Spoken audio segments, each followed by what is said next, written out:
ಯಾವೆಲ್ಲ ವಿದ್ಯಾರ್ಥಿಗಳು 2025-26ನೇ ಸಾಲಿನ HDFC ಪರಿವರ್ತನಾ ವಿದ್ಯಾರ್ಥಿ ವೇತನಕ್ಕೆ ಅರ್ಜಿಗಳನ್ನು ಸಲ್ಲಿಸಿ ಶಾರ್ಟ್ ಲಿಸ್ಟ್ ಆಗಿದ್ದೀರಿ, ಅಂತಹ ಎಲ್ಲ ವಿದ್ಯಾರ್ಥಿಗಳ ಸ್ಟೇಟಸಲ್ಲಿ ಕೂಡ ಅಪ್ಡೇಟ್ ಆಗಿದೆ.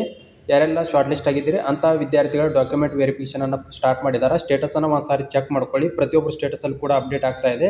ಈಗ ತಾನೇ ಕೆಲವೊಂದಿಷ್ಟು ವಿದ್ಯಾರ್ಥಿಗಳು ನನಗೆ ಸ್ಕ್ರೀನ್ಶಾಟನ್ನು ಕೂಡ ಕಳಿಸಿದ್ದಾರೆ. ಇಲ್ಲಿ ನೋಡ್ಬೋದು, ಲೈವ್ ಪ್ರೂಫ್ ಮೇಲೆ ಕೂಡ ತೋರಿಸ್ತಾ ಇದ್ದೀನಿ. ಅಪ್ಲಿಕೇಶನ್ ನಂಬರ್ ಆಗಿರ್ಬೋದು, Parivartana ECCS program for under graduation students ಅಂತೇಳಿ 2025-26 ಡಾಕ್ಯುಮೆಂಟ್ಸ್ ಅಂಡರ್ ರಿವ್ಯೂ ಅಂತೇಳಿ ಸ್ಟೇಟಸ್ ಅಪ್ಡೇಟ್ ಆಗಿದೆ. ಅಂದರೆ ಡಾಕ್ಯುಮೆಂಟ್ಗಳನ್ನು ವೆರಿಫಿಕೇಷನ್ ಮಾಡ್ತಾ ಇದ್ದೀವಿ ಅಂತೇಳಿ ಅವರು ಸ್ಟೇಟಸಲ್ಲಿ ಅಪ್ಡೇಟ್ ಮಾಡಿದ್ದಾರೆ. ಅದ್ರ ಜೊತೆಗೆ ಸ್ಟೇಟಸ್ ಇಷ್ಟು ತೋರಿಸಿದ ಕೆಲವೇ ಕ್ಷಣಗಳಲ್ಲಿ ಡಾಕ್ಯುಮೆಂಟ್ಗಳು ಏನಾದರೂ ಮಿಸ್ ಮ್ಯಾಚ್ ಆಗಿತ್ತಂದ್ರೆ ಡಾಕ್ಯುಮೆಂಟ್ ಮಿಸ್ ಮ್ಯಾಚ್ ಅಂತ ಹೇಳಿ ಬಂದಿತ್ತು ಅಂತ ಹೇಳಿ ಆ ವಿದ್ಯಾರ್ಥಿಗಳು ಮಾಹಿತಿಯನ್ನು ಕೊಟ್ಟಿದ್ದಾರೆ. ಅದ್ರ ಜೊತೆಗೆ ಡಾಕ್ಯುಮೆಂಟ್ಗಳನ್ನು ಅಪ್ಲೋಡ್ ಕೂಡ ಮಾಡಿದ್ದಾರೆ.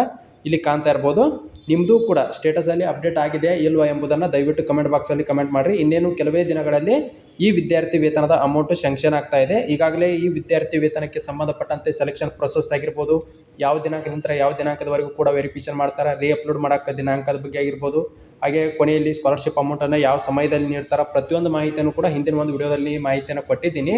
ಇದು ಇವತ್ತಿನ ಸ್ಟೇಟಸ್ಗೆ ಸಂಬಂಧಪಟ್ಟಂತೆ ಯಾರೆಲ್ಲ ಡಾಕ್ಯುಮೆಂಟ್ಗಳನ್ನು ಅಪ್ಲೋಡ್ ಮಾಡಿದರೆ ಡಾಕ್ಯುಮೆಂಟ್ಗಳನ್ನು ಪರಿಶೀಲನೆ ಮಾಡ್ತಾ ಇದ್ದಾರೆ. ನಿಮ್ಮ ದಾಖಲೆಗಳನ್ನು ಮತ್ತೊಮ್ಮೆ ಪರಿಶೀಲನೆ ಮಾಡ್ತಾ ಇದ್ದಾರೆ.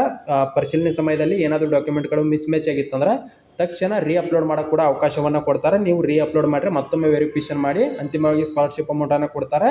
ಇದು HDFC ಬ್ಯಾಂಕ್ ವಿದ್ಯಾರ್ಥಿ ವೇತನಕ್ಕೆ ಸಂಬಂಧಪಟ್ಟಂತೆ ಒಂದು ಸಿಹಿ ಸುದ್ದಿ ಅಂತಲೇ ಹೇಳ್ಬೋದು. ಅಪ್ಲಿಕೇಶನ್ ಪ್ರೊಸೆಸ್ ಸ್ಟಾರ್ಟ್ ಆಗಿದೆ.